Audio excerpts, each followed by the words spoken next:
히브리서 11장 39절과 40절입니다. 이들은 다 믿음을 통해 좋은 평판을 얻었으되 약속하신 것을 받지는 못하였으니 이것은 하나님께서 우리를 위해 더 좋은 것을 마련하사 우리가 없이는 그들이 완전하게 되지 못하게 하려 하심이니라. 11장 40절까지 말씀을 봉독했습니다. 다시 한번 기도드리겠습니다. 주님, 오늘은 히브리서 11장 39절과 40절 말씀을 읽었습니다. 우리가 지난 많은 시간 동안 히브리서 11장에 나타나 있는 믿음의 조상들, 주님께서 성령의 감동으로 이 필자에게 준 많은 인물들 가운데 아벨로 시작하여서 에녹과 노아, 아브라함, 모세, 다윗에 이르기까지 믿음의 선진들과 비록 이름은 나타나 있지 않지만 불 가운데서 구원받은 세 친구들의 모습이나 사자굴에서 건짐을 받은 다니엘의 모습이나 돌로 맞고 톱으로 켜서 죽임을 당하고 재산권을, 공민권을 모두 빼앗겨도 원망하지 않고 더 좋은 부활을 얻기 위해서 죽음을 구차하게 면제받기 위해서 발버둥 치지 않고 믿음을 지킨 선진들의 아름다운 이 거룩한 길을 더듬어 보았습니다. 오늘은 이 히브리서 11장 39절 이하에서 주님이 마련한 더 좋은 것, 주님께서 나타내시고자 하신 완전하심을 우리에게 보여주시옵소서. 이 비천한 자의 입을 통해 주님을 증거하려 할 때에 사사로운 지식이나 인간의 방법이나 어떤 신학적 견해나 철학으로 말하지 아니하고 주님 나타내시는 말씀을 통해서 우리 함께 말씀을 통해서 은혜 받고 공명하고 이 말씀을 누릴 수 있도록 이끄시옵소서. 우리 주 예수 그리스도의 이름으로 기도드렸습니다. 아멘. 너무 여러 가지 수양회를 겹치고 또 이제 여러분들도 이제 추운 겨울이기 때문에 아주 몸도 매우 이렇게 움츠러진 상태에서 어떻게 좀 따뜻하고 풍성한 말씀을 주시기를 기도하면서 제가 혼자서 이 39절과 40절을 보면서 막 너무 마음이 이렇게 벅찬 그런 것을 느꼈습니다. 구약은 총체적으로 얘기하면 오실 메시아입니다. 그리고 신약은 총체적으로 오신 메시아입니다. 그럼 여기서 지금 읽었던 성경은요, 자, 39절. 이들은 다 믿음을 통해 좋은 평판을 얻었으되 약속하신 것을 받지는 못하였으니, 여기 제목을 보세요. 구약 성도들과 신약 성도들의 관계라고 이렇게 딱 제목을 붙여놨기 때문에 구약의 모든 성도들은 믿음을 통해서 살았고 믿음의 좋은 평판도 얻고 믿음으로 이제 뭐 아벨 얘기라든지 에녹 얘기라든지 또 노아 얘기라든지 또 더 나아가서는 그냥 아브라함 얘기, 이삭 얘기, 야곱이 얘기, 요셉이 얘기 많은 얘기를 할 때마다 훌륭하신 분들이었구나 하고 평판은 좋게 받았지만 정작 그리스도를 만나보지는 못했다. 그런 뜻입니다. 그러니까요, 제가 이제 그림으로 간단하게 표시한다면요, 영원한 알파에서 영원한 오메가까지 우리는 이제 시간 속에 딱 선을 긋고 나면 어느 날 예수님이 이 땅에 오셨습니다. 지금은 2019년 1월 달입니다. 그렇다면 예수 그리스도가 오신다고 하는 역사의 하나님의 해, 이 에이드라는 것은 하나님의 해라는 뜻입니다. 하나님의 해 2019년. 그분 오신 지 2019년이 되었다. 그런 뜻입니다. 그런데 구약은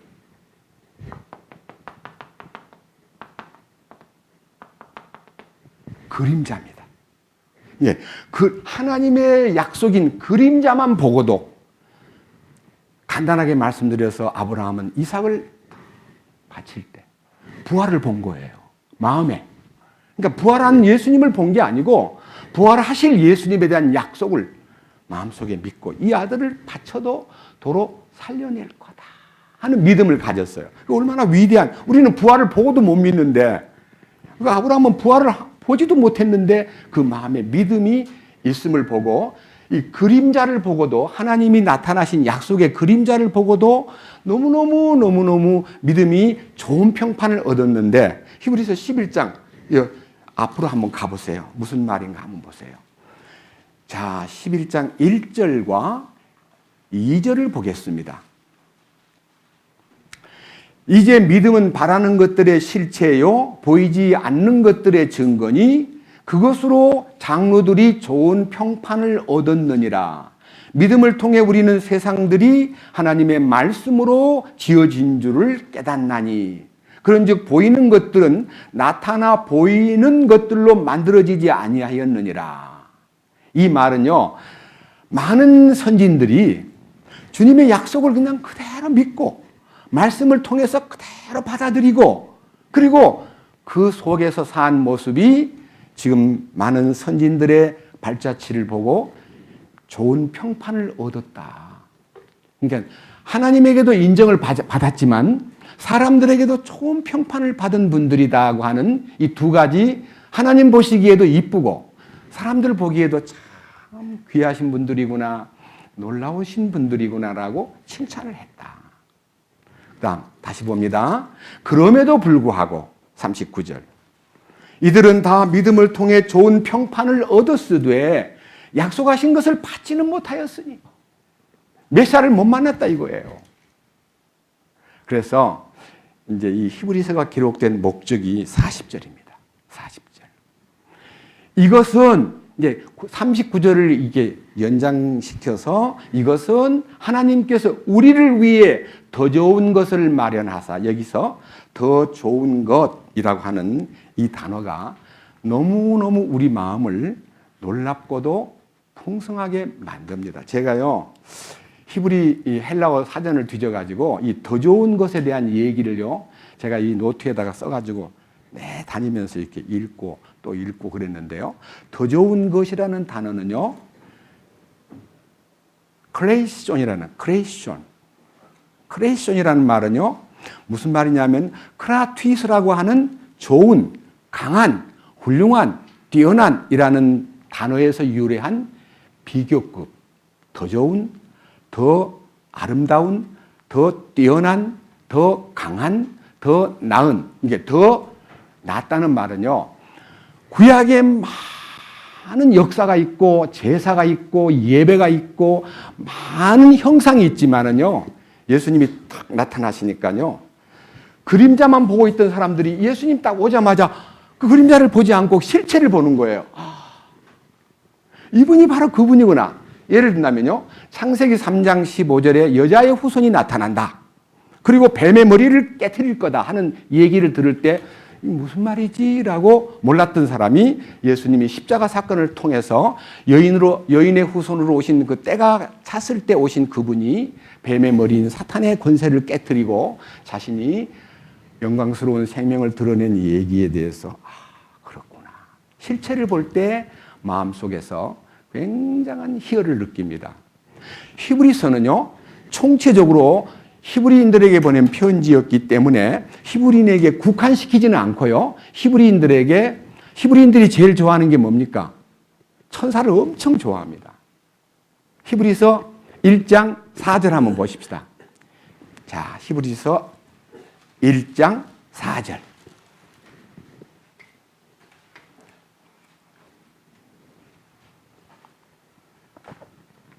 그분께서 어느 때에 천사들 중 누구에게 너는 내 아들이라 이날 내가 너를 낳았도다 하셨느냐. 그러니까요, 예수 그리스도의 부활을 시편 2편을 통해서 너는 내 아들이다, 내가 이날 너를 낳았도다 하는 이 예언은 예수님 오시기 전 천년 전에 하신 얘기인데요, 그 얘기가 무엇을 의미하느냐는 것을 3절에서 말합니다.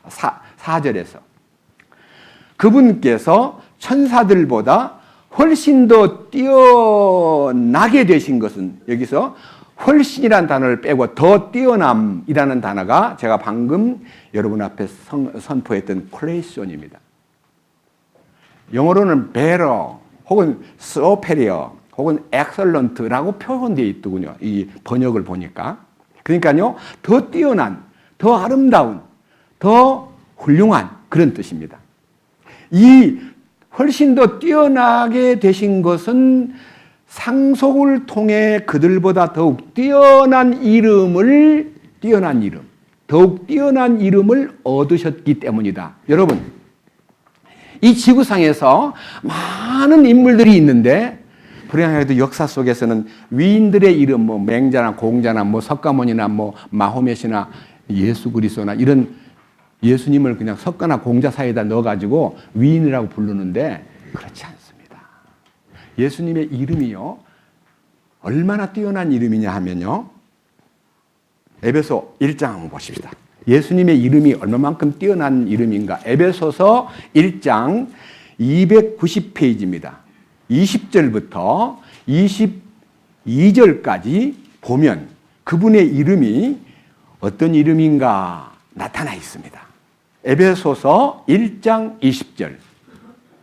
그분께서 그리스도를 죽은 자들로부터 살리시고 하늘의 처소들에서 자신의 오른편에 그분을 앉히실 때에 그 권능을 그분 안에서 발휘하사, 예수님이 죽었다가 묻히시고 사흘 만에 부활하시고 하늘에 승천하신 후부터 하나님의 모든 권능이 그분을 통해서 나타나기 시작했는데, 21절, 그분을 모든 정사와 권능과 강력과 통치와 이 세상뿐만 아니라 오는 세상에서, 그러니까요, 이 십자가 사건이 있은 후부터 이 현재뿐만 아니라 다가오는 모든 세상에서 모든 이름보다 훨씬 위에 두셨고 모든 것을 그분의 발 아래 두셨으니 그분은 모든 것 위에 머리가 되게 하사, 그러니까요, 완전히 뛰어난 이름을 가지신 분 예수님이십니다. 만유 중에 가장 위대한 이름, 가장 뛰어난 이름. 그 누가 그것을 아니라고 말할 사람, 예수님보다 더 뛰어난 이름이 있는가? 여러분들 어디 가서 물어보고 어디 가서 알아보겠습니까? 예수님보다 더 뛰어난 이름은 이 땅에 없다 이거예요. 언제부터? 십자가 사건 이후부터 우리가 역사가 끝날 때까지 예수님의 이름은 가장 뛰어난 이름이다 이 것입니다. 그 다음 보세요. 두 장을 넘겨가지고 빌립보서 2장 8절입니다. 298페이지. 사람의 모양으로 나타나사 자기를 낮추시고 죽기까지 순종하셨으니 곧 십자가의 죽음이라. 그러므로 하나님께서 그분을 높이 올리시고 모든 이름들 위에, 모든 이름 위에 있는 이름을 그분에게 주사 하늘에 있는 것들이나 땅에 있는 것들이나 땅 아래 있는 것들이 모든 무릎을 예수라는 이름에 굴복하게 하시고, 그렇습니다. 하늘에 있는 것들이나 땅에 있는 것들이나 그 다음에 땅 아래에 있는 것들 말은요, 아담 이후에 죽은 사람들이나 그리고 현존자로서 살아있는 사람들이나 장차 나타날 사람들에게 가장 위대한 이름으로 그분 앞에 무릎을 꿇지 아니하면 나중에 심판대 앞에서 무릎을 꿇고 지옥으로 간다 이거예요. 이 살았을 때 그분 앞에 무릎을 꿇는 것이 우리가 그분의 뛰어난 이름 앞에 취할 태도다 그 말이에요. 여러분, 이런 얘기를요, 여러분들이 상상이나 했습니까? 가장 뛰어난 이름을 가지신 예수. 그래서 제가 이 구약 속에 이 뛰어난 이름 중에 이름이 천사들보다 뛰어나신 예수라는 것은 1번이고요. 2번, 구약 성경 속에 유대인들의 마음속에 가장 위대한 이름이 모세라는 400년이 넘도록 이집트에서 노예 생활하다 그들을 끌고 나온 지도자, 인도자, 모세. 히브리서는 모세보다 뛰어나신 예수. 두 번째, 모세의 형인 3살 위의 형인 아론은 대제사장으로서 굉장히 권위 있게, 그리고 또 모세의 대변자로 말을 잘하고 훌륭한 분으로 아론이라는 대제사장이 있습니다. 여기 히브리서에는 아론보다 더 뛰어나신 예수. 그다음 모세의 바톤을 받아가지고 가나안을 정복해서 땅을 분배해 준 훌륭한 여호수아보다 뛰어나신 예수. 그리고 중간에 이제 7장, 히브리서 7장에 보면 살렘 왕 멜기세덱은 의의 왕이요, 평화의 왕이요, 아비도 없고 어미도 없고 족보도 없고 시작한 날도 없고 끝도 없는 위대한 그분, 멜기세덱보다 더 뛰어나신 예수. 그리고 이제 세부적으로 8장부터 쭉 보면요, 이제는 성막이라고 하는 하나님의 이제 비전과 하나님의 그 권위의 임재를 설명하는 성막에 많은 속죄소가 있고 지성소가 있고 많은 번제단이 있고 많은 것이 있지만요, 예수님 자신은 그런 모든 제단의 성소나 지성소의 모든 기구들을 초월하신 위대하신 실체, 그걸 제가 성경에서 입증하겠습니다.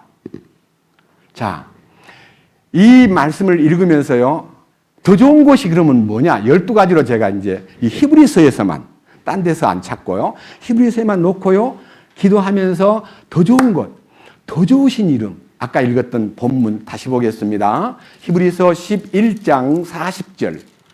자, 11장 40절에 이것은 하나님께서 우리를 위해 더 좋은 것을 마련하사, 우선은 요 상반절 더 좋은 것을 마련하사 하는 이 더 좋은 크레이션이라는 단어를 중심으로 더 좋은 것이 뭐가 더 좋다는 거냐, 그걸 이제 이 성경에서 12가지로 이게 분류해가지고 히브리서에서만, 다른 성경으로 안 들어가고요, 히브리서에서만 더 좋은 것으로, 더 좋은 것의 실체이신 예수가 누구신가. 자, 방금 제가 이제 4절을, 아까 1장 4절을 봤잖아요. 그분께서 천사들보다 훨씬 더 뛰어나게 되신 것은, 그것도 크레이션입니다. 예. 훨씬 더 뛰어나신 것은 상속을 통해 그들보다 뛰어난 이름을 얻으셨기 때문이라. 뛰어난 이름을 얻었다는 말은 주님은 이미 십자가에서 죽고 부활하심으로써요, 승천하심으로써 천하에서 가장 위대한 이름으로 등극했다는 것입니다. 여러분, 이름이 아무리 유명해도 예수님 이름보다 유명해질 수 없고요, 우리가 예수 믿는 것은 어떤 면에서 불행하게도 저 같은 이제 소인배도요, 처음 복음을 전할 때 저 자신을 부각시키려고 은근히 제 이름을 나타내려고 이 용을 쓰던 어리석은 도모를 저는 30년 동안 해온 실패자입니다.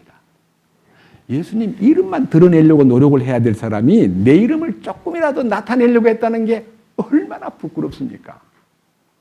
그래서 저는요, 이 뛰어난 이름 예수, 이 뛰어난 주님에 대한 생각을 하면서 많이 회개하고 또 주님 앞에 용서를 구했습니다. 두 번째, 바로 밑에 내려가가지고 이제 7장으로 뜁니다. 7장. 7절입니다. 7장 7절. 낮은 자가 더 나은 자에게, 이 더 나은 자라는 단어가 크레이션입니다. 그러니까 더 높은 자라는 뜻입니다. 이게 이 세상에서 예수님보다 더 높은 자가 어디 있느냐. 그러니까요, 여기 승리하고 돌아온 아브라함에게 멜기세덱이 나타나가지고 복을 빌어주면서 너를 승리케 하신 하나님을 찬양하라는 말을 하면서 아브라함에게 복을 빌어주었습니다. 그 복을 빈 자가 아브라함보다 높은 자다 이거예요. 그 아브라함보다 높으신 멜기세덱은 예수님이 그 자신을 나타내기 위해서 아브라함은 나의 때 볼 것을 보고 즐거워하다가 세상을 떠났느니라 하니까, 당신은 50도 못된 사람이 아브라함을 보았단 말이요. 나 아브라함 나기 전부터 있느니라. I am 있느니라. 나는 이다. 라고 말씀하셨어요. 그 뛰어난 이름, 높으신 분, 더 나은 자. 그 다음에 앞으로 6장 9절을 갑니다. 6장 9절. 이제는 이 히브리서에 나타나 있는 예수라는 분에 대한 크리에이션하고요. 이제 이 일과 어떤 사건을 통해서 자신을 설명하는데 6장 9절. 그러나 사랑하는 자들아, 비록 우리가 이같이 말하지만 너희에 관한 더 좋은 것들과 구원에 동반되는 것들이 있음을 우리가 확신하노라. 더 좋은 것이 뭐냐면 아까 말한 크리에이션, 그리고 거기에 동반된 구원. 그러니까 더 좋은 것이 뭐냐면 주님이 인류를 구원시킬 거다. 자, 우리 인생이 태어나가지고 왜 이렇게 불완전하게 만들어졌습니까? 끄떡하면 병들고, 끄떡하면 아파하고, 끄떡하면 분노하고, 끄떡하면 넘어지고, 끄떡하면 그냥 울부짖고, 이게 인간입니다. 이 나약하기 짝이 없는 인간이에요. 근데 왜 이렇게 만들었냐고 우리는 원망할 만도 하고요. 또 이제 이런 말을 합니다. 하나님이 정말 사랑의 하나님이라면 마귀는 왜 만들었고, 지옥은 왜 만들었고, 에덴 동산의 선악과는 왜 만들었고 하고 우리가 막 짜증을 내는데, 더 좋은 것을 주시기 위해서, 완전한 것을 주시기 위해서 예수님이라는 분을 통해서 나타내실 어떤 하나님의 계획이 있다는 걸 인간들은 까마득하게 모르고 살았습니다. 근데 우리가 이제 예수님을 만나고 나니까 그렇구나. 우리가 예수님을 통해서 생명과를 통해서 우리들이 영원한 생명을 누리듯이 예수님을 통해서 완전한 걸 누리고 거룩한 것을 누리고 하나님이 준비된 축복을 누리게 하기 위해서 예수님을 통해서 이것이 이루어지기 때문에 더 좋은 예수, 세상의 어떤 물질보다, 세상의 어떤 행복과 명예보다, 세상의 어떤 부귀 영화보다 우리 주님이 더 좋은 분이라는 것을 눈을 뜨게 만들기 위해서 성경을 주셨고 또 우리를 이렇게 이끄시는 방법이 참 다양하게 되었다. 불완전한 인간이 구원을 받았는데 불완전하게 살고 있는 것도 완전하신 주님을 나타내기 위해서 네가 완전해지고자 하느냐? 나 따라와. 내 안에 들어와. 그럼 내가 너를 완전케 할 거야 하는 이 완전케 함과 더 좋은 것에 대한 이 두 가지의 축복을 이 히브리서에서 균형 있게 우리한테 알려주셨습니다. 저는요, 우선요, 더 좋은 것에 대한 얘기를 이제 말씀을 통해서 한번 또 찾아보겠습니다. 제가요, 일부러요, 여러 날 동안 이 더 좋은 것을 약속하신 히브리서에 나타난 뛰어나신 그리스도를요, 다 구절만 찍어가지고 개혁하고 비교해서요, 아주 세밀하게 했는데요. 제가 여러분한테 이걸 나눠주고 싶었는데 너무나 도식적인 것 같아서 말씀을 전하면서 생각해 보겠습니다. 자, 이제는 이제 7장 19절로 갑니다. 참 아주 이제 굉장히 중요한 거니까요. 히브리서 7장 19절. 여기에서 우리가 이제 브레이크가 걸리는데 히브리서 7장 19절. 율법은 아무것도 완전하게 하지 못하였으나 주께서 더 나은 소망을 가져오심은 율법은 소망을 주는 게 아니라요. 율법은 절망을 하게 만들어요. 율법은 절망하게 만들어요. 왜냐? 안 되니까. 명령을 따라 살고 싶은데 이루어지지 않으니까 절망을 느껴요. 이거 왜 이러지? 심지어는 저 같은 경우는요. 어릴 때부터 안식일 계명, 제4계명에 몰두한 교회를 다녔습니다. 얼마나 안식일을 철저하게 지키라 그러냐면 아무것도 안식일이라는 물건도 사지 말고 팔지도 말고 놀지도 말고 운동도 말고 하는 교회를 다녔습니다. 그러니까 제가 안식일 때문에 엄청 이제 주일과 안식일을 구분 못하고 주일이 안식일인 줄 알았어요. 어릴 때.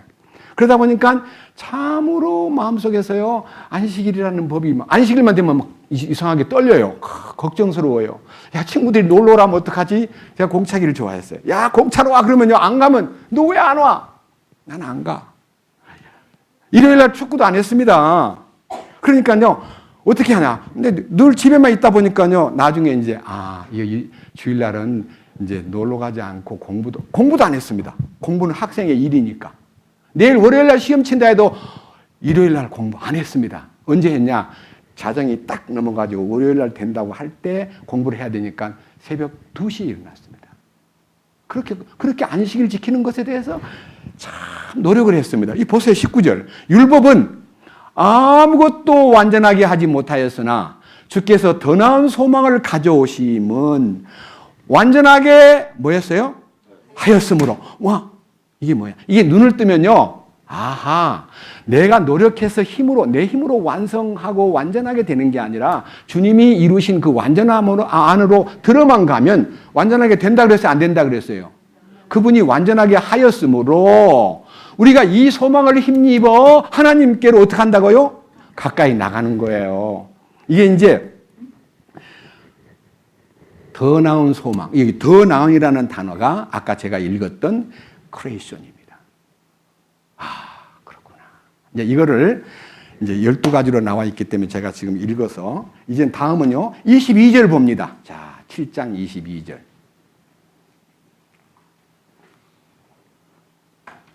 7장 22절입니다. 뭐라고 되어 있습니까? 그런 것으로 말미암아 예수님께서는 더 나은 상속 언약의 보증이 되셨느니라. 더 나은 상속 언약이라는 것은요, 이스라엘 민족에 있어서 상속 언약은 가나안 땅이었습니다. 가나안 땅 상속 언약으로, 아브라함에게도 상속 언약으로 가나안 땅을 준다. 다 그 땅을 준다. 그 땅을 지킨다. 그 땅을 너희에게 준다. 이렇게 했는데 예수님 오셔가지고 우리 보고 가나안 땅으로 가라 하지 않고요, 내 안으로 오면 안식을 얻고 내 안으로 오면 땅을 상속받는다. 여러분, 마태복음 5장 5절, 온유한 자는 복이 있나니 저희가 뭐예요? 땅을 상속으로 얻을 것이기 때문이요. 상속받는 땅이, 그 땅이 가나안 땅 아니에요. 복구된 천년왕국이 시작될 때 온유한 자에게 그 땅을 분배한다 그랬습니다. 우리는요, 온유하지 못한 존재들입니다. 아주 강팍하고 교만하고 아주 까칠하고 욕심도 많고 조그마한 하면 삐끼고 그런 사람, 우리가 그런 사람들입니다. 근데 우리를, 옛사람을 그 십자가에서 처리하고 주님이 우리 안에 오셔서 나는 마음이 온유하고 겸손하니 나의 멍에를 메고 내게 배우라는 이 십자가를 통과한 사람의 제1덕목이 온유와 겸손입니다. 그러면 땅을 받습니다. 땅. 상속유. 그러니까 더 나은 상속 언약을 주님이 보증이 되셨다. 더 나은 상속 언약의 보증이 되셨다는 것만 마음속에 알면요. 아, 주님은 상속 언약만 아니라 보증까지 서주셨구나. 여러분들이요, 무슨 중요한 어떤 관계나 어떤 큰 일이 있을 때 국회의원 보증을 받아오시오. 아니면 공무원 2급 이상의 보증을 받아오시면요, 진짜 보증받기가 어렵습니다. 날 뭘 믿고 보증을 서줍니까? 그런데 만왕의 왕께서 나의 상속 언약의 보증이 되셨다는 것만 알면요, 우리는 얼마나 행복하고 감사하고 감격해야 될 일이로구나 하고 느낄 수 있습니다. 그 다음에 이제 8장으로 갑니다. 자, 넘겨보십시다.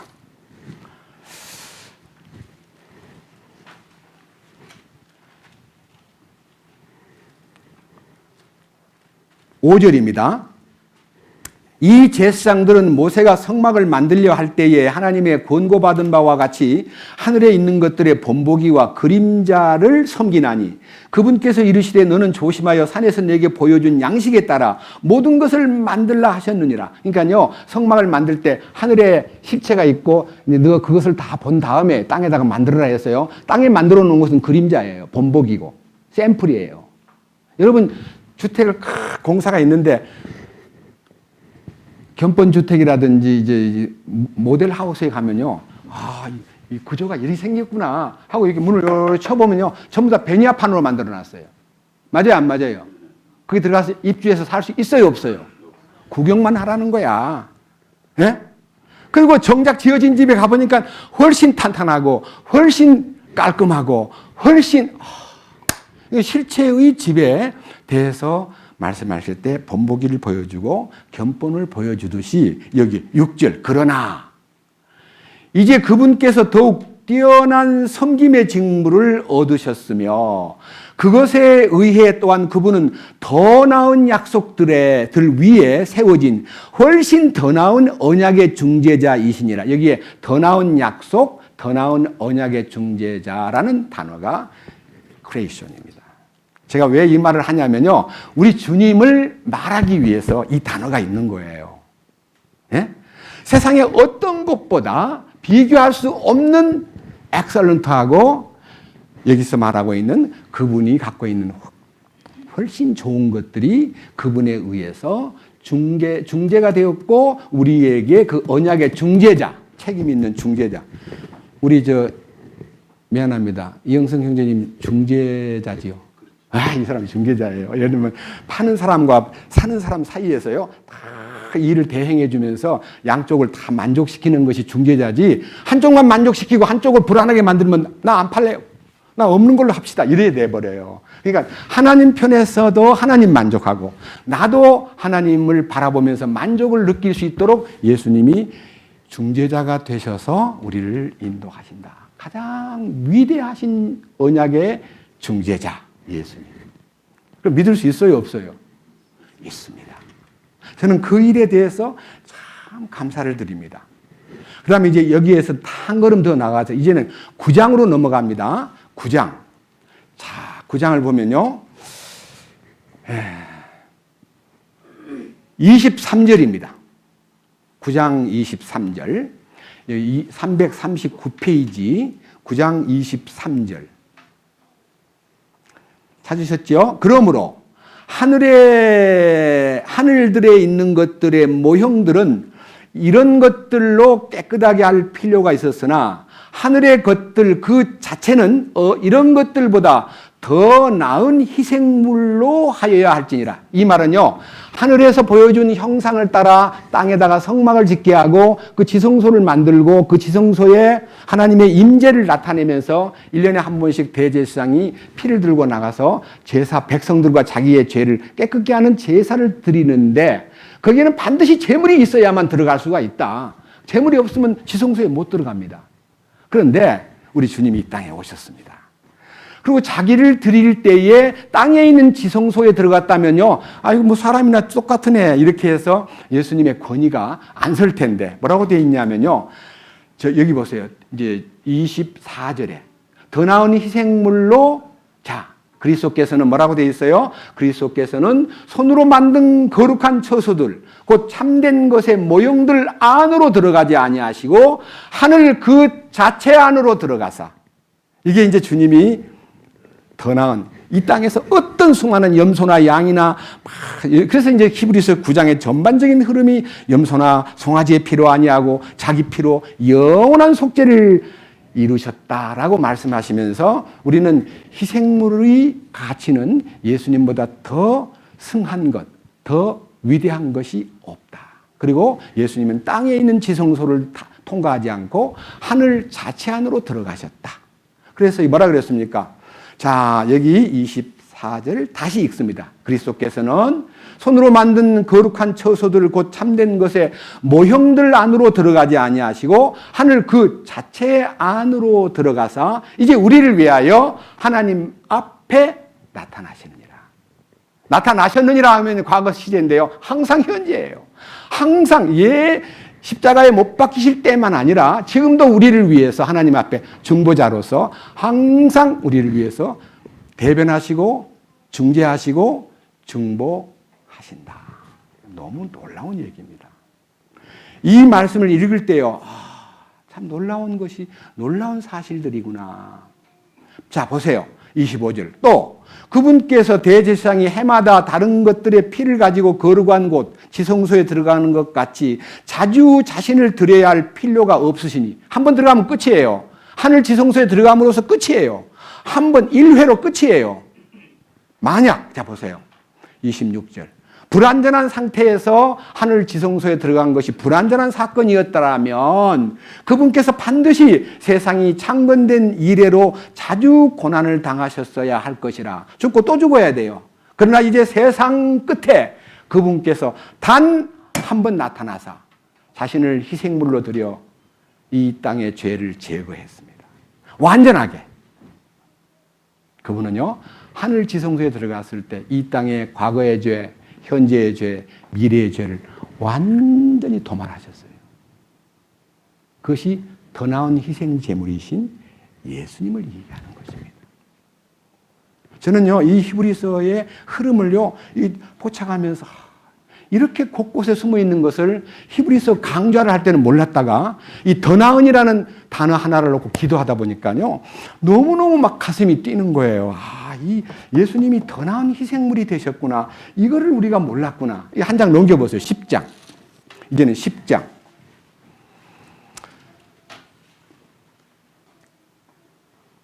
34절입니다. 10장 34절. 너희에게 하늘에 더 낫고 영구한 실체가 있는 줄 너희 자신이 알므로. 이제 우리는 알았습니다. 실체를 알았습니다. 그림자 말고. 구약에 수많은 양들이 죽고 소가 죽고 뭐 번제를 드리고 비둘기가 죽고 뭐 염소가 죽고 많은 희생물이 아무리 마음속에서 흠모가 된다 할지라도요. 딱 한 번 하늘에 들어가셔서 자신을 우리를 위해서 대속을 이루신 그분 한 분이 여기 34절 하늘에 더 낫고 영구한 실체가 있는 줄 자신이 자세히 알므로 결박 중에 있는 나를 너희가 불쌍히 여겼고 너희 재산을 노략당하는 것도 기쁘게 여겼느니라. 그러므로 너희의 확신을 버리지 말라. 그것이 큰 보상의 보응을 얻게 하느니라. 사실 우리가요 지금 신앙생활 하는 데 있어서 뭐 보상에 대한 얘기를 하면요 우리 중에 어떤 분은 이렇게 얘기합니다. 천국 가도록만 해준 걸로 고맙지 뭔 상을 받고 나 그런 거 안 해도 됩니다. 나는 그 천국 가서요 청소부가 돼도 좋겠습니다. 이렇게 얘기하신 분 계셨어요. 그래서 제가요 천국에는 쓰레기가 없기 때문에 청소할 필요가 없습니다. 다 황금길인데 무슨 빗자루가 필요합니까? 그랬더니 그러면요 그냥 천국에 들어가서 있는 것만도 감사한데 무슨 포상을 받고 뭐 난 그런 거 안 해도 좋겠습니다라고 생각하신 분들도 있더라 이거예요. 근데요, 여기에 더 낫고 영구한 실체에 대해서 마음속에서요, 이 세상에서 그걸 바라보기 때문에 뭐 공민권을 빼앗기고 박탈당하고 재산을 노략당하고 그리고 결박을 당해도 하나도 문제가 안 되더라 이거예요. 그러니까 그 외적인 공격과 신앙으로 인해서 오는 많은 고달픔을요, 그 주님이 실체를 보여주심으로써 그걸 넉넉히 이길 수 있는 하나의 자원이 된다는 것입니다. 이해하시겠죠? 너무 놀랍습니다. 그 다음 한 장 또 넘겨가지고요. 11장, 이제는요, 16절을 보겠습니다. 자, 11장 16절은요, 앞에서부터 읽어야 되지만 제가요, 상당히 이제 시간이 촉박하니까 조심스럽게 16절만 읽습니다. 15절에는 자기가 떠나온 본향을 생각하고 돌아갈 기회가 있었으려니와 이제는 그들이 더 좋은 본향을 사모하니 곧 하늘의 본향이라. 더 좋은 본향, 여기 더 좋은이라는 말이 크레이션입니다. 제가 왜 이런 말을 강조하냐면요, 이 히브리서의 이 말이요 12번 이상 나와요. 그래서 정말 더 좋은 본향. 그래서 우리 찬송가에도 돌아갈래 고향 하늘나라, 이 찬송 부를 때 눈물을 좀 흘려요. 왜냐면 먼저 가셨기 때문에. 근데 솔직히요, 그 찬송을 부르면서 눈물 흘릴 찬송이 아니에요. 정말 소망이 있고 하늘나라에 갈 곳이 있다는 걸 알면은요, 우리 사랑하는 사람이 먼저 갔다는 거, 해지는 저편 새하늘에는 우리 주 예수님 계신 곳은 그의 죽음이 아름답고 찬란한 아침을 맞는, 지금은 인간의 석양으로 기울어졌지만 그는 아침을, 주님 앞에서 아침을 맞을 텐데, 더 좋은 아침을 맞을 텐데 왜 슬퍼해요? 그래서 더 좋은 본향, 여기서 말하는 크레이션이 하늘나라의 축복을, 자, 그래서 그러므로 하나님께서도 그들이 하나님이라 불리는 것을 부끄러워 아니하시나니 그분께서 그들을 위하여 한 도시를 예비하셨느니라. 이 본향이라는 것은요, 궁극적으로는 여러 가지 패턴, 여러 가지 이제 우리 마음의 천국, 지상 천국, 천년 왕국, 그다음에 영원한 새 예루살렘. 이게 이제 영원한 새 예루살렘을 예비해 놓았다. 그 말입니다. 그래서 주님 감사합니다. 우리는 그 새 예루살렘을 바라보고 삽니다. 그 다음 35절, 11장 35절. 여인들은 자기들의 죽은 자들을 다시 살려서 받기도 하며 다른 이들은 고문을 당하되 더 좋은 부활을 얻으려고 구출받기를 원하지 아니하였으며 또 다른 이들은 심한 조롱과 채찍질뿐 아니라 참으로 또한 결박과 옥에 갇히는 시련도 겪었으며 돌로 맞기도 하고 톱으로 잘리기도 하고 시험을 받기도 하며 칼로 죽임을 당하기도 하며 하는 이런 모든 핍박과 고통을 더 좋은 부활을 바라보는 마음, 더 좋은 크레이션, 더 좋은 엑설런트한 부활. 죽었다가 다시 살아서 뭐 엘리야의 사렙다 과부의 아들이라든지 뭐 나사로 죽었다가 살아났다든지 또 수넴 여자의 아기가 죽었다가 살아난 것은 죽어서 살아나가지고 또 죽었어요, 안 죽었어요? 또 죽었잖아요. 그 부활, 그런 부활 말고 주님 안에서의 영광스러운 부활.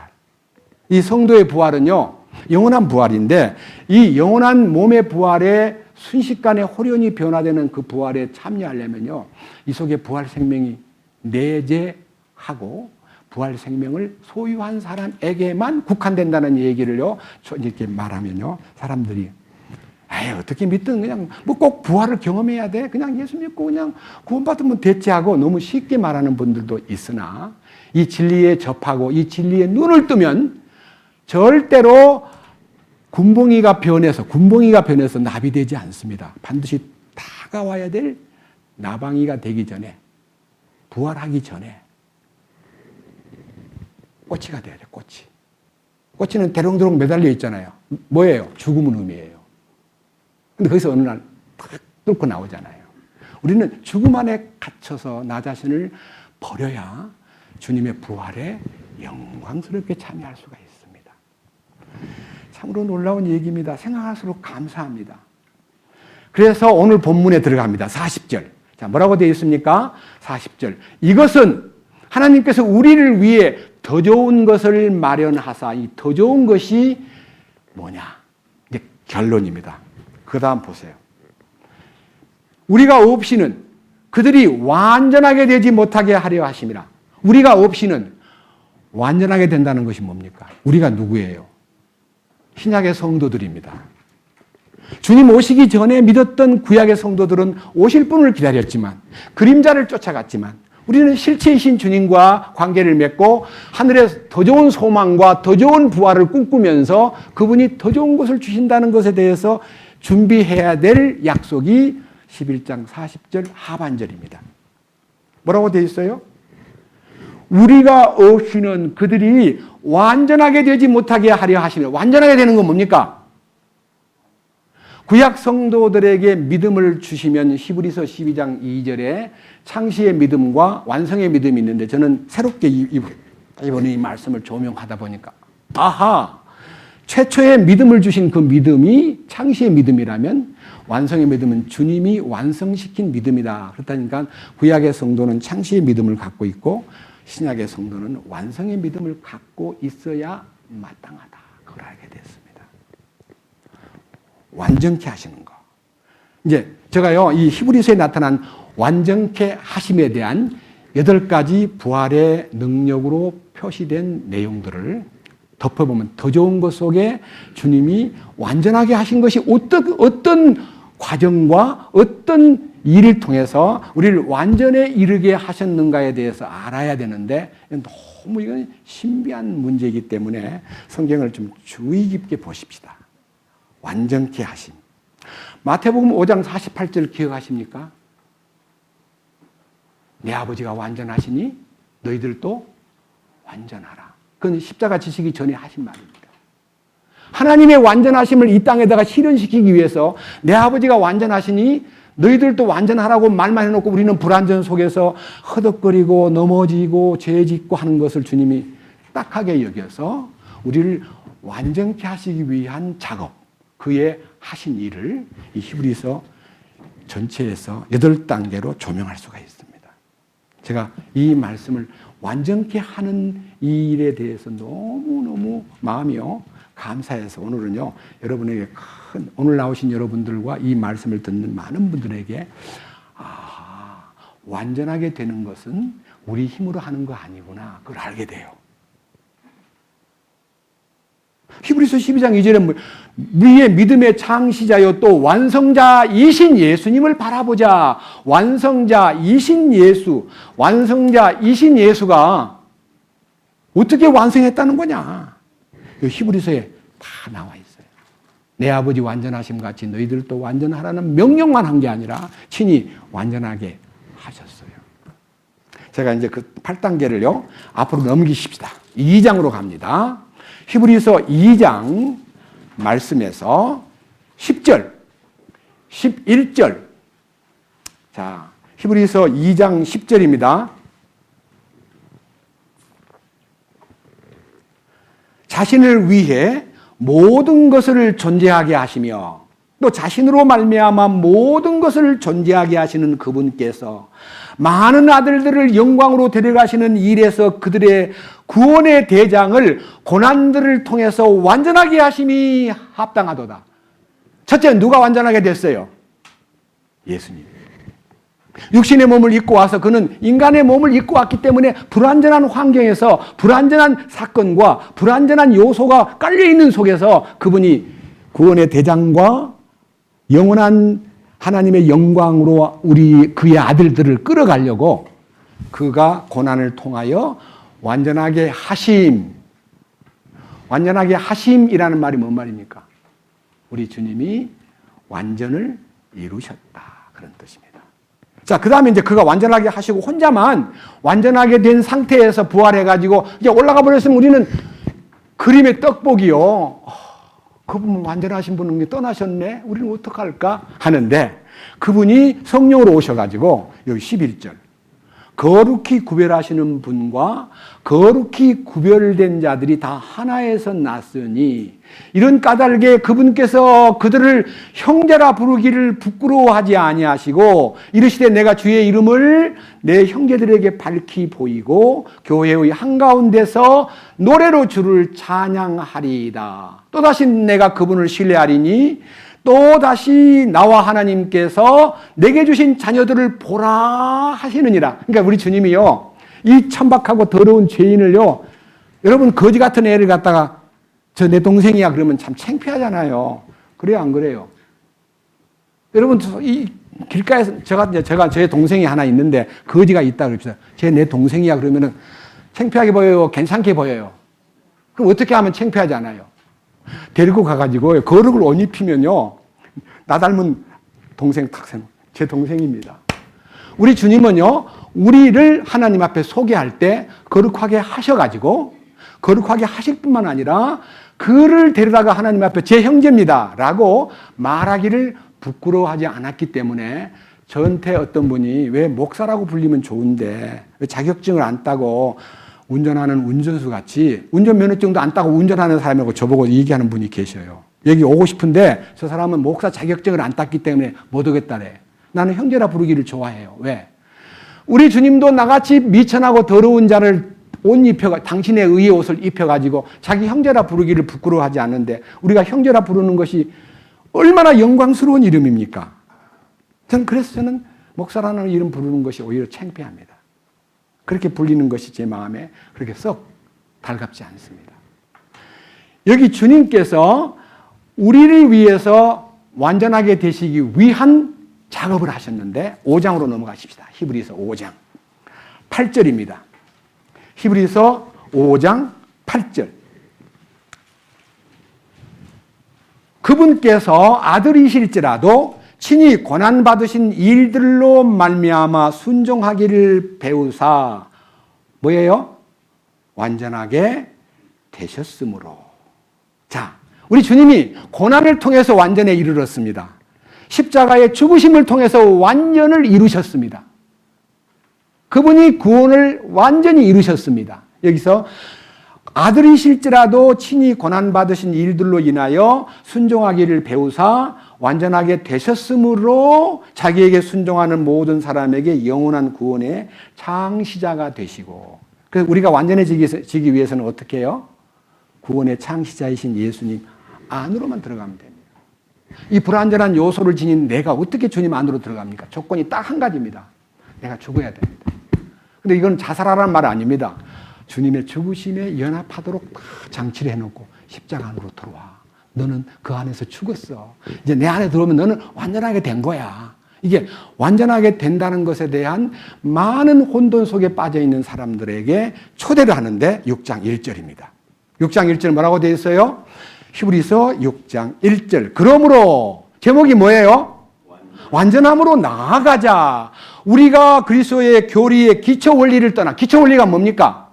제사 안 받고, 구원받고, 거듭나고, 천국 가게 되었고, 지금 내가 밟는 길 천국 길이요. 주의 피로 내 죄를 씻었네.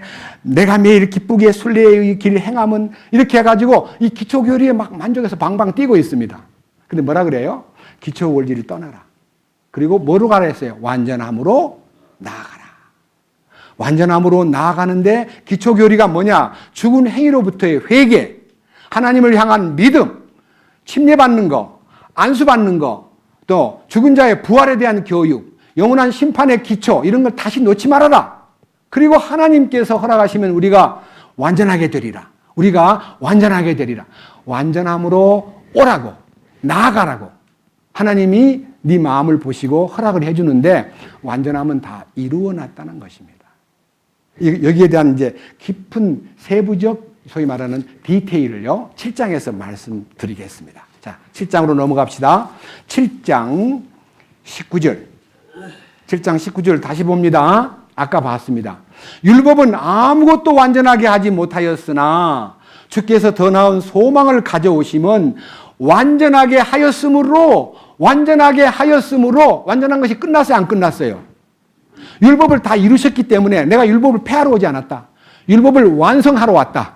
율법의 1.1획도 땅에 떨어지지 않고 다 이루어진다는 것을 주님이 몸으로 이루신 다음에 우리를 당신 안으로 들어오게 하셔가지고 너희들도 이제 완전하게 되었다.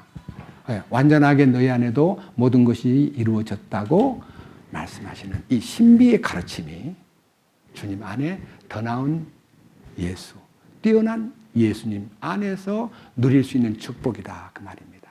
저는 이 말씀, 율법을 통해서는 아무것도 완전하게 하지 못한다는 말은요, 우리 힘으로는 완전히 이룰 수가 없다. 우리의 노력으로는, 우리의 행위로는 완전히 불가능하다. 주님 안으로만 들어가면 그분 안에서 완전히 이룰 수 있다. 그 세부적인 이제 해설 도면이요, 9장에 다 나와 있어요. 히브리서 9장. 자, 넘겨서 히브리서 9장 이제 새롭게 조명해 보겠습니다. 히브리서 9장 8절부터입니다. 이로써 성령님께서 표적으로 보여주신 것은 첫째 성막이 아직 서 있는 동안에는 지성소로 들어가는 길이 아직 드러나지 아니하였다는 것이라. 이 지성소는 1년에 한 차례씩 대제사장만 들어가는데 우리들이 감히 지성소에 들어갈 것은 꿈도 못 꾸고 있을 때에 지성소에 들어가는 길이 아직 나타나지 않았다 하시면서 9절, 이 성막은, 이 땅에 있는 성막과 지성소는 현재 곧 이때까지의 모형이므로 그 안에서 예물 드리고 희생물을 드렸어도 그것들이 양심에 관한 한 섬긴 자를 완전하게 하지 못하였다. 그러니까 아무리 구약 시대에 많은 희생물 드리고 많은 지성소를 들락거려도 완전에 이른 사람이 아무도 없다, 그 말입니다. 자, 9장 10절.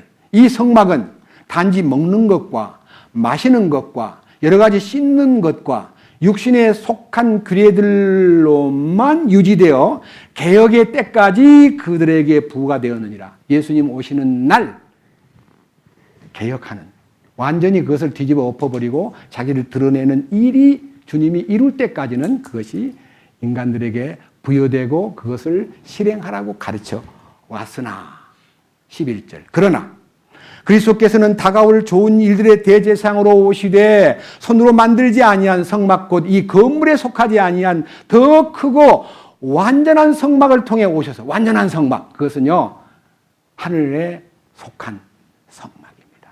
땅에 있는 사람들이 만든 성막이 아니라 하나님께서 보여주신 하늘의 성막으로 그분이 직통 들어가셔가지고, 그 다음 12절, 우리가 너무나 사랑하고 좋아하는 성경, 염소와 송아지의 피가 아니라 자기 피를 힘입어 단 한 번 거룩한 곳에 들어가사, 지성소에 들어가사 우리를 위하여 영원한 구속을 얻으셨느니라.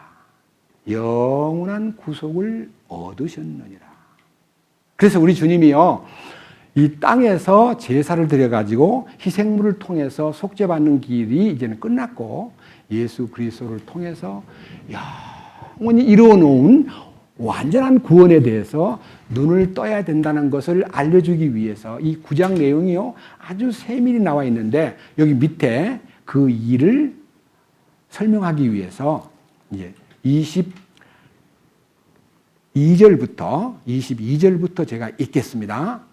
율법에 따라 거의 모든 것이 피로써 깨끗하게 되었나니 피 흘림이 없은즉 사면이 없느니라. 그러므로 하늘에 있는 것들의 모형들은 이런 것들로 깨끗하게 할 필요가 있었으나 하늘의 것들 그 자체는 이런 것들보다 더 나은 희생물로 하여야 할지니라. 이 말은요, 땅에서는 양을 바치고 소를 바치고 많은 제물을 바쳤지만 하늘로 가려면 양을 들고 가거나 소를 들고 가지 않고 더 나은 희생물이 필요한데 그 더 나은 희생물이 24절에 있는 그리스도다 이 말입니다.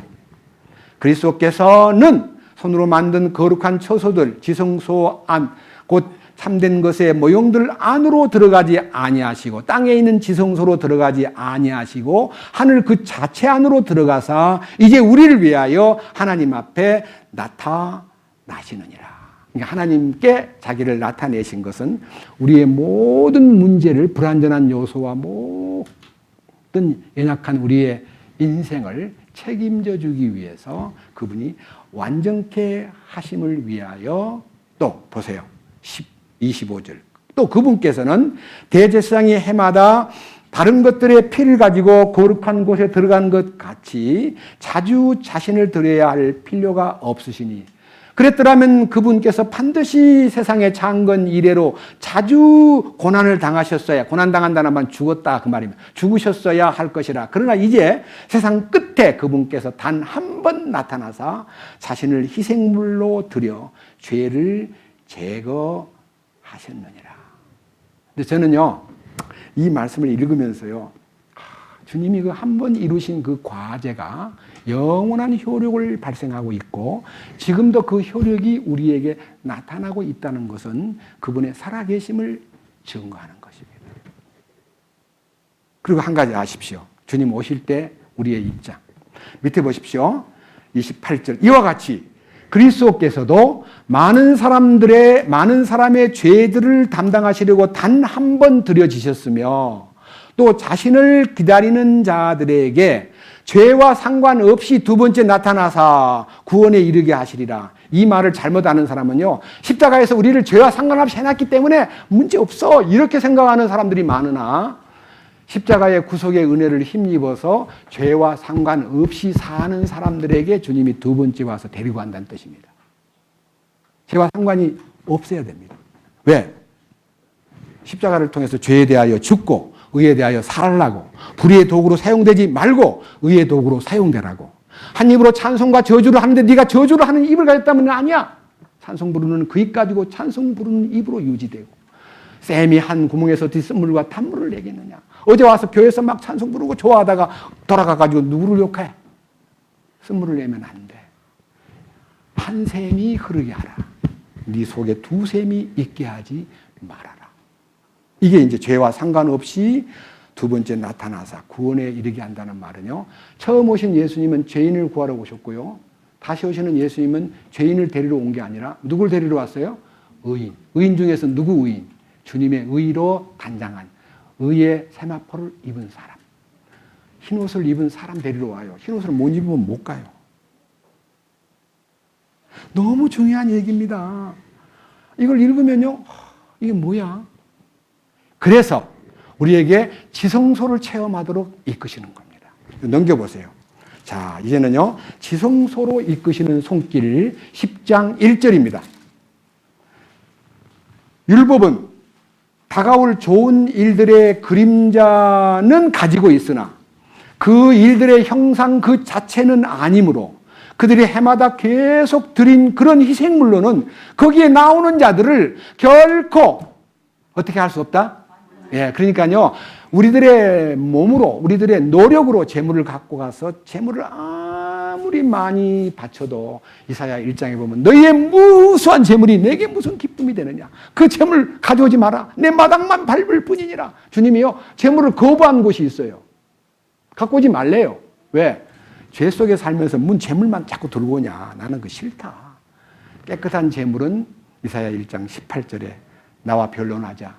너희 죄가 주홍 같을지라도 눈과 같이 희어질 것이요 진홍같이 붉을지라도 양털같이 되리라. 어떻게 하면?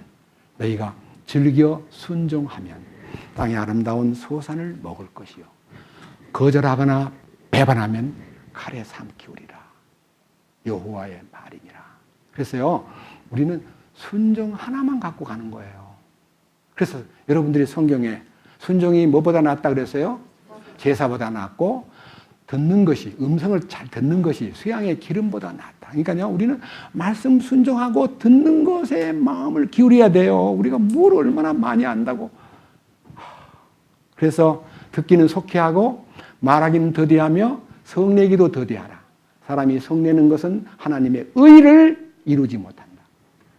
이 말씀을 우리는 염두에 두고 이 일로 인해서 10장 19절로 갑니다. 자, 10장 19절 말씀 읽어보겠습니다. 그러므로 형제들아, 우리가 예수님의 피를 힘입어 새롭고 살아있는 길, 지성소에 들어갈 담대함을 얻었는데 이 길은 그분께서 우리를 위하여 휘장고 자기 육체를 통해 거룩히 구분하신 것이라.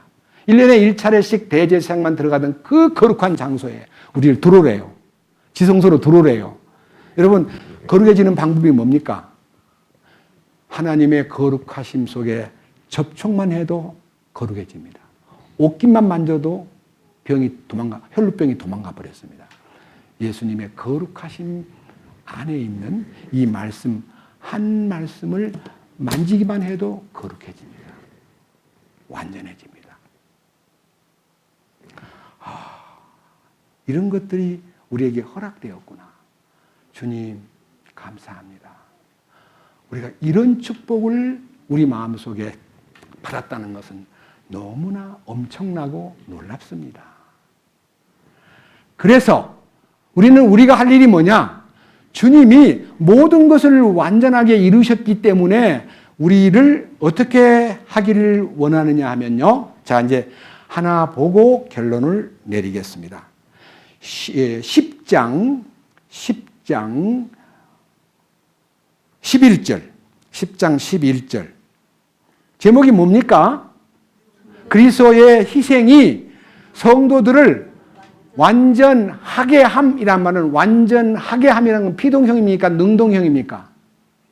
피동이잖아요. 하게 하신 분이 따로 있으니까. 내가 완전하게 된 것이 아니고 완전하게 하게 하신 분이 이렇게 말씀하십니다. 제사장마다 날마다 서서 섬기며 자주 같은 희생물을 드리되 그것들은 결코 죄를 제거하지 못하거니와 오직 이 사람은 죄들을 인해 한 희생물을 영원히 드리신 뒤에 하나님의 오른편에 앉으사 그 이후부터 자기 원수들이 자기 발받침이 될 때까지 기다리시느니라. 그분께서 거룩히 구별된 자들을 단 한 번 헌물을 드림으로 영원토록 어떻게 하셨다고요? 그러면 영원토록 완전하게 됐어요, 안 됐어요? 아멘 해야 됩니다. 우리는 아멘. 나 같은 거를, 이 불완전한 인간을, 이 더럽고 추한 인간을, 이 교만 덩어리를, 이 위선자를 영원히 완전하게 하신 그 예수님. 감사합니다. 그것이 이제 히브리서의 결론입니다. 히브리서의 결론. 12장, 히브리서 12장.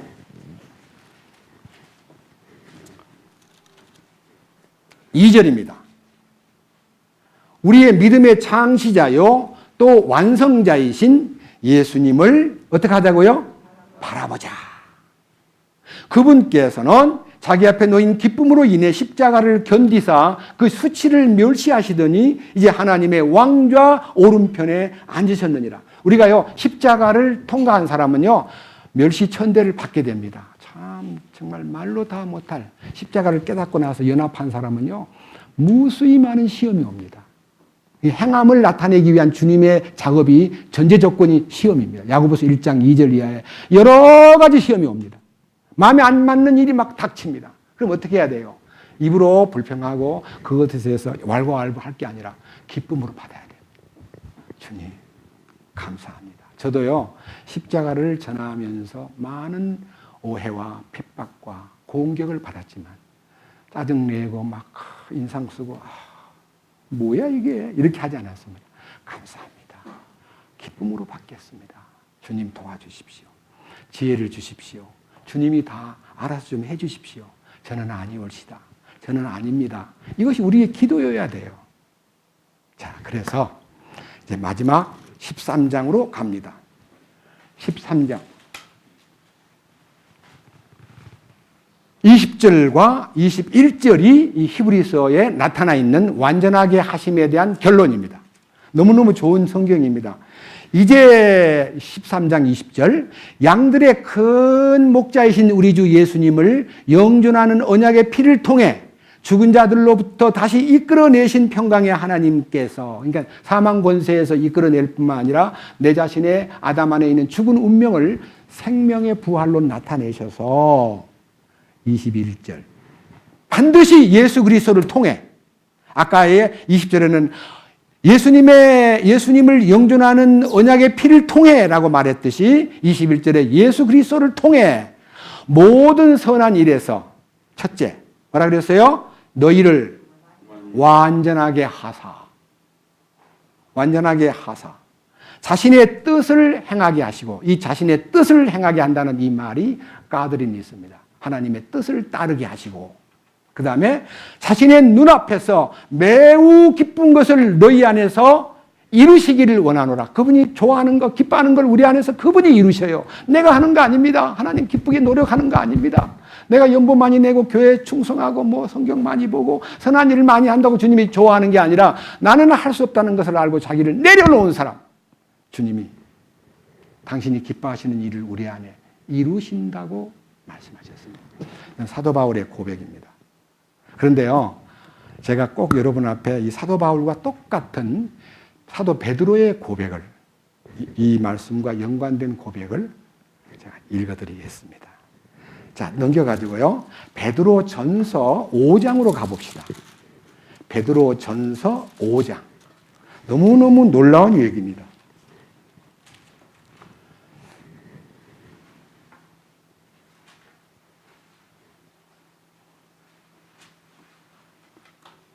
우리가 이 5절부터 베드로가 우리에게 특별히 권고를 마음에 두고 우리가 할 일이 뭔가를 이 영광스러운 대열에 들어가기 위한 전제로 5장 5절. 너희 젊은 사람들아, 이와 같이 장로에게 복종하고 참으로 너희가 다 서로에게 복종하며 겸손으로 옷 입으라. 하나님께서는 교만한 자를 물리치시고 겸손한 자들에게는 은혜를 주시느니라. 그래서 이 겸손의 미덕과 교만을 경계하는 말씀이 있습니다. 두 번째, 6절.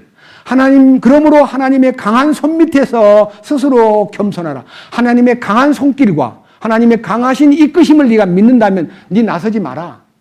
잘난 척하지 마라. 네가 거들먹거리지 말아라. 그 말입니다. 그러하면 하나님께서 정하신 때에 그분께서 너희를 높이시리라. 언제 높아지냐? 왕국에 가서 높아져요. 제발 이 땅에서는 낮아지고 겸손하고 겸손한 삶을 살기 위해서요, 주님 앞에 삼가 말하는 것도 행동하는 것도 조심해야 됩니다. 저도 마찬가지입니다. 저를 포함해서. 자, 그래서 이제 7절. 그래서 우리는 어려움을 당하고 문제가 생길 때 마음속에서 겸손해지고 싶은 마음이 있지만요, 잘 안 되기 때문에 염려가 생겨요. 왜 나는 이렇지? 이러면 안 되는데. 자기를 선한 양심이 재촉질하기 때문에 염려가 생기는 거예요. 그래서 7절 너희의 모든 염려를 그분께 맡기라. 그럼 어떻게 돼요? 그분께서 너희를 돌보시느니라. 저는요, 염려가 참 많습니다. 이 교제 가운데 지금 염려스러운 일들도 자꾸만 이렇게 발생합니다. 이 집을 얻는데도 염려스러운 말들이 많이 돌아다녀가지고 전 주님, 나는 아닙니다. 주님께 맡기겠습니다. 이것으로 염려를 주께 맡기니까 주님이 돌보신다는 것에 대한 책임은 주님 속에 있다는 걸 느꼈습니다. 그 다음 보십시오. 8절. 정신을 차리라. 깨어있으라. 너희 대적 마귀가 울부짖는 사자같이 두루다니며 삼킬 자를 찾나니 믿음에 굳게 서서 그를 대적하라. 세상에 있는 너희 형제들도 동일한 고난을 겪는 줄 너희가 아느니라. 그래서요, 반드시 성령이 충만한 교제 가운데 온유와 겸손이 허락된 완전함을 사모하는 사람들 가운데 사탄의 역사는 많다는 겁니다. 정신 차려야 됩니다. 깨어 있어야 됩니다. 절대로 휘청거려서는 안 됩니다. 마지막 10절. 그러나, 이제 여기는 그러나 하는 말은 반대입니다. 이제. 그러나 모든 은혜의 하나님 곧 그리스도 예수님을 통해 우리를 부르사 자신의 영원한 영광에 이르게 하신 분께서 너희가 잠시 고난을 받은 뒤에, 고난이 분명히 있습니다. 그다음 뭐라 그랬어요? 너희를 완전하게 하시고. 약속이 돼 있구나. 완전하게 하시고, 그다음 굳건하게 하시고, 강하게 하시고, 정착이란 게 뭐예요? 뿌리를 내리는 거예요. 이 영광스러운 복음을 전하는 데 있어서 제가 가장 큰 애로사항은요, 기존의 모든 복음주의자들, 복음을 모르는 사람들은 핍박을 많이 해도 그건 모르고 하니까 괜찮고요. 복음주의자들 속에 300년 전부터 이 땅에 브레드린 교회를 통해서 내려왔던 구원받으면 다 들림을 받는다. 무슨 소리냐. 구원받으면 다 천연왕국에 간다. 근데 저 사람은 뭐길래 특별한 사람만 간다고 말하냐. 그 특별한 사람이 뭐예요? 잘난 사람만 간다 그 뜻이 아니고요. 자기가 가장 비천하고 할 수 없다는 것을 안 사람에게만 주님이 특별한 배려를 해 주십니다. 나는 할 수 없습니다라고 고백한 사람에게만 주님이 배려하십니다. 이 축복을 우리 모두에게 실제가 되고 이 삶이 우리한테 이루어지기를 원합니다. 자, 이제 마지막 얘기입니다. 먼저 간 성도, 구약의 성도들은요, 스타디움에 그 위대한 하나님 곁에서요, 우리를 지켜봅니다. 야, 잘 간다. 야, 스타트 멋있다. 사도행전 2장. 야, 사도 바울이 저렇게, 베드로가 저렇게 변화돼가지고 주님을 전하는구나. 그리스도를 나타내는구나. 야, 바울이 나타났네. 야, 잘 달려. 로마까지 잘 갔네. 이렇게 응원하던 사람이 지금까지도 우리를 지켜보면서 응원합니다. 왜? 꼴이 날 때 그들이요, 상을 같이 받아야 되니까. 우리가 아니면 그들은 우리가 넘어져가지고 꼬리를 못하면 안 되니까요. 먼저 간 성도들이 우리를 지켜보고 응원한다는 것을 잊지 말아라. 그 뜻입니다. 우리를 지켜보고 있습니다. 그래서 저는요, 베드로가 쓴 베드로 전서 후서, 사도 바울이 쓴 로마서부터 히브리서까지의 모든 기록을요, 그의 영이 지금도 살아있고 우리하고 교접이, 성령께서 그 영을 움직여 글을 쓰게 했듯이 그 글을 쓰게 했던 그 사람들의 영이 지금도 우리 가운데 운행됨으로써 여러분이요, 바울의 서신을 읽으려면 바울의 영 안으로 같이 접촉이 돼야 됩니다. 베드로의 영 안으로 접촉이 돼야 됩니다. 그래서 성령께서 베드로 속에 들어가 가지고 이 말씀을 읽으면 훨씬 더 은혜가 되고 감사가 넘치고 또 나와 공감대가 이루어집니다. 베드로에게 역사하신 하나님, 제게도 역사하심을 감사드립니다. 라고 말할 수 있습니다. 주님을 찬양합니다. 주님 감사합니다. 오늘 히브리서의 구약 성도들과 신약 성도들의 관계에 대해서, 그림자를 쫓았던 그들이 실체이신 주님, 오신 메시아가 이루어 놓으신 그 업적과 그 능력 때문에 우리가 너무나 큰 축복을 우리는 쉽게 누리고 있다는 것을 그들은 보고 있습니다. 우리가 아니면 그들은 완전함에 창시의 믿음만 갖고는 되지 않고 완성의 믿음을 그들은 응원하고 있습니다. 우리는 힘써 자신을 부정하고 부인하며 주님 한 분만 바라보고 주님 한 분만 나타내고 살아가는 우리 모두가 되도록 이끄시옵소서. 우리 주 예수 그리스도의 이름으로 기도드렸습니다. 아멘.